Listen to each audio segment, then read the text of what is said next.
안녕하세요. 정보가 세상을 바꾼다의 인포뱅크입니다. 이번에 전해드릴 내용은 한국 제외한 백신 허브 구상하는 미국, 모두 미국으로 옮겨라. 언론에서는 비판의 목소리에 대해서 한번 알아보도록 하겠습니다.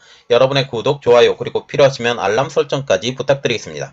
현재 바이든 대통령이 중간선거를 앞두고 모든 주요 분야에 대해 미국 생산을 압박하고 있습니다. 중국을 노골적으로 견제하며 메이드 인 아메리카를 외치고 또한 바이 아메리칸을 외치는데 한국에 대한 배려는 전혀 없다라는 것이죠.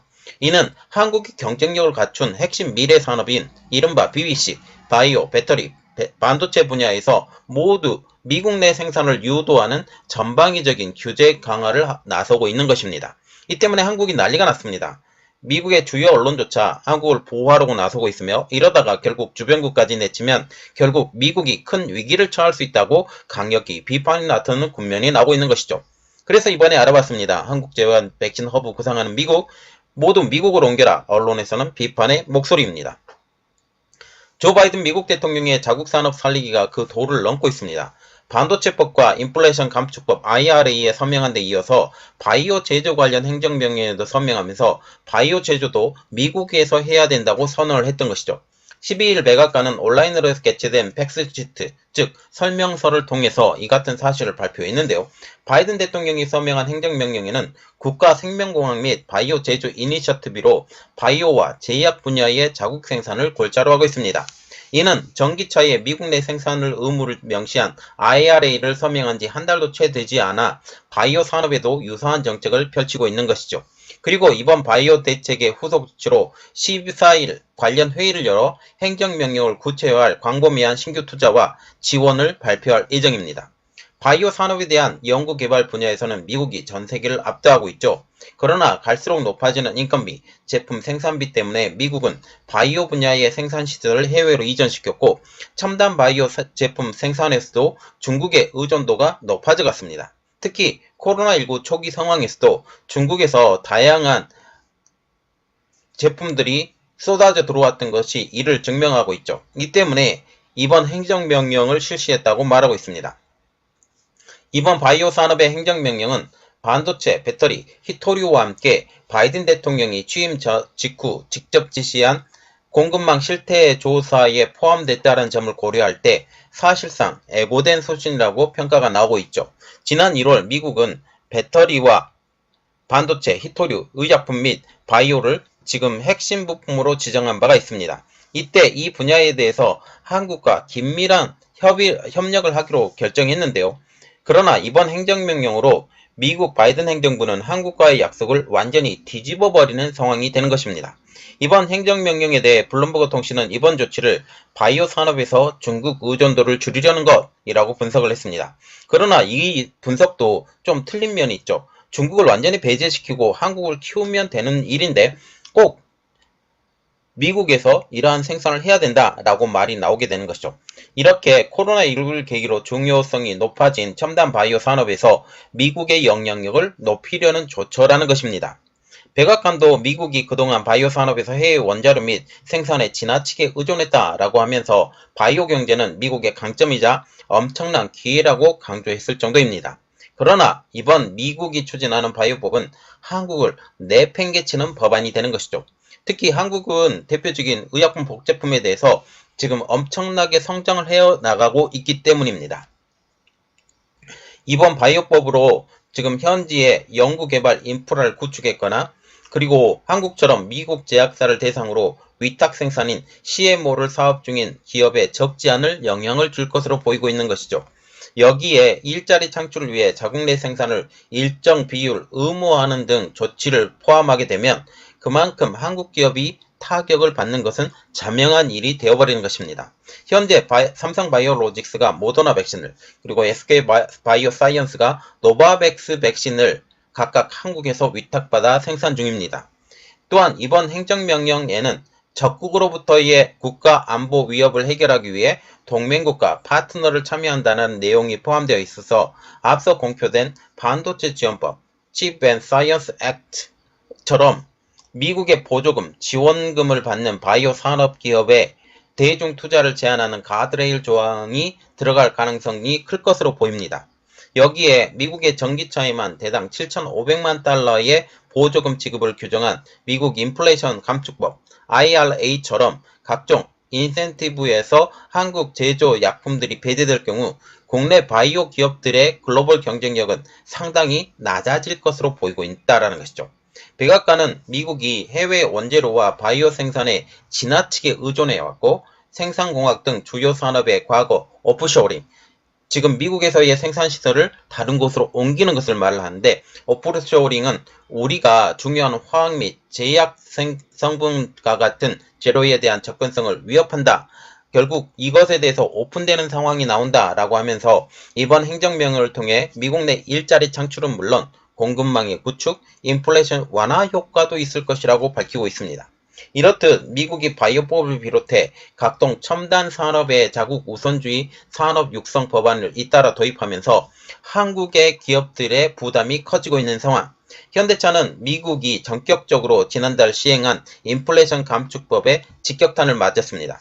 IRA의 경우 일정 비율 이상 미국산 배터리와 핵심 광물을 사용하는 전기차에만, 미국산 배터리만 아니라 지금 북미 지역, 미국, 캐나다, 멕시코 이 배터리와 핵심 광물을 사용하는 전기차에만 최대 7,500달러의 보조금을 지원하는 규정을 세웠죠.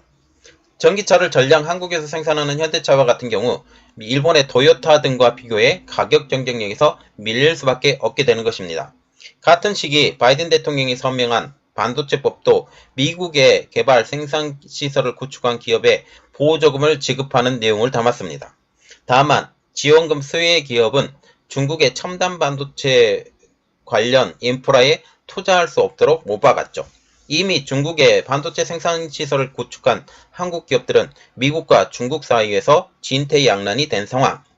이와 같은 상황에서 바이오법에도 이와 같은 상황이 적용이 된다면 미국의 바이오법이 시행 초기 자국 제약 기업들의 사업 차질을 촉발할 수 있다는 전망도 제기되고 있는 상황입니다. 왜냐하면 이미 인프라 자체가 많이 허술해졌기 때문이죠.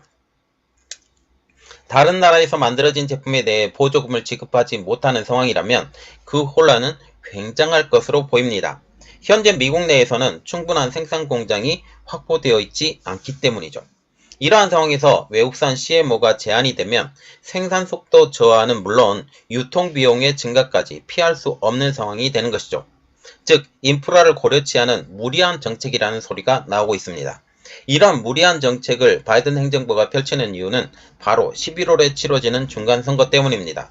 이번 정책에 사활을 거는 이유가 중간선거에서 사실상 민주당의 패배가 오게 되면 조기 레임덕을 맞이할 수 있기 때문이죠. 또한 다음 대통령 출마를 노리는 바이든에게서는 반드시 이번 중간선거의 승리가 필요하기 때문입니다. 12일 바이든 대통령은 매사추세츠 보스턴의 로건 국제공항에서 진행된 연설에서 재차 한국의 대미 투자를 거론하며 한국이 왜 미국에 투자하는지 물었는데 그는 미국이 세계에서 가장 안전한 나라라고 언급한 것입니다. 중간선거 승리가 절실한 바이든 대통령은 최근 공식 석상에서마다 미국에서 생산하려는 말은 더 이상 구호가 아니다라고 하면서 바이 아메리칸을 강조하고 있습니다.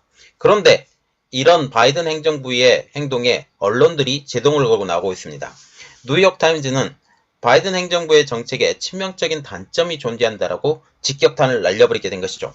미국 내에서 생산하고 미국 제품만을 강조하고 있는 바이 아메리칸은 일자리 문제에 별로 해결책이 되지 않는다라는 것입니다. 뉴욕타임즈는 경제 칼럼니스트 피터 코이가 바이 아메리칸 복잡한 문제라는 제목의 글에서 이번 바이든 행정부의 바이 아메리칸 정책 문제점의 대표적인 예로 1920년도 시행된 존슨 액트로 불리는 상선법을 예로 들었습니다.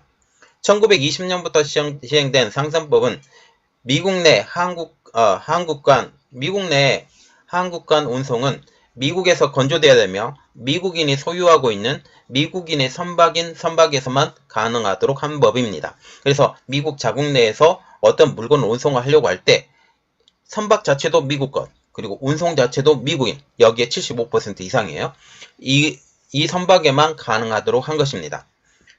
이렇듯 미국 내에서 생산하고 미국산 제품 사용만을 강조하는 바이 아메리카는 결국 일자리 문제에 별로 도움이 되지 않는다라는 것이죠.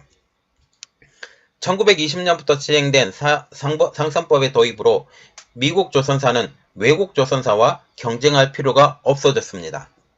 때문에 미국 조선사들은 수주 선박 가격 자체를 인상시켰죠.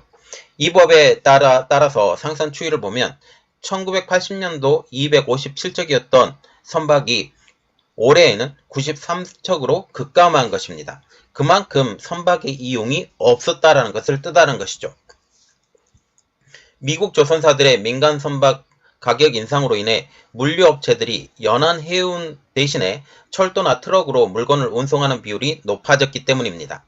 줄어든 상선 때문에 걸프전 당시에도 미국은 소련 국적기 화물선 사용을 소련에 요청했으나 거절당하는 등 국가 안보를 위해 만들어진 법이 정작 국가 안보 위기 상황에는 제대로 작동하지 않았다라고 지적하고 나서고 있죠. 나아가 미국 조선사들은 LNG 수송선을 건조하지 않기 때문에 플로리다 남부의 미국 영인 푸에르토리코는 자원 부국인 미국에서 가스를 도달받지 못하고 있으며 아랍에미레이트와 인접한 중동 오만에서 가스를 수입하는 등 막대한 경제적 비용 부담도 초래하고 있다고 지적을 하고 있습니다. 미국에서 LNG선을 만들지 않기 때문에 또한 푸에르토리코도 미국 영이기 때문에 미국 내의 것으로 인정이 돼요. 그래서 미국에서 미국으로 이러한 LNG를 운반을 해야 되는데 미국에 LNG선이 없기 때문에 해외에서 LNG를 가져다 쓴다라고 얘기를 하고 있습니다.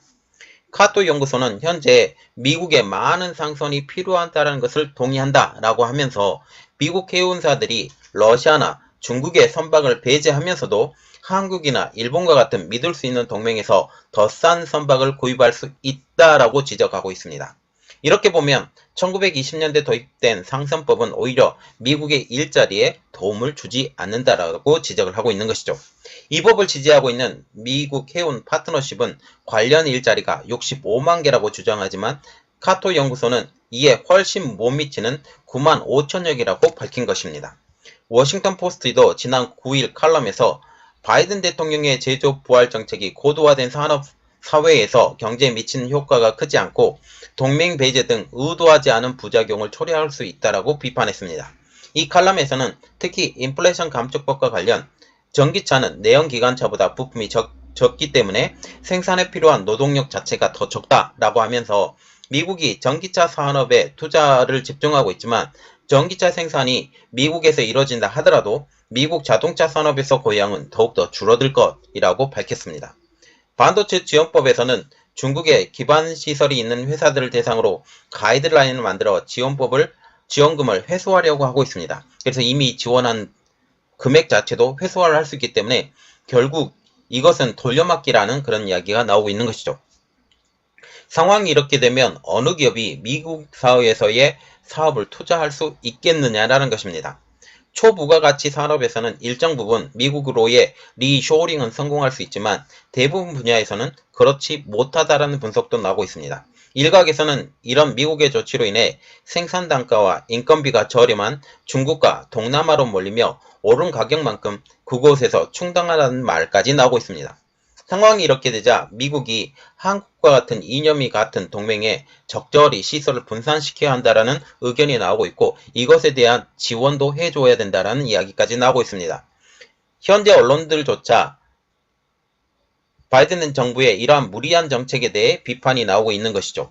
현재 중간선거를 위해 이러한 정책을 시행하고 있지만 중간선거 이후 이 법의 수정이 필요하다는 의견이 나오는 것도 이 때문입니다. 자, 지금 바이든 행정부가 너무 무리하게 정책을 취하고 있어요.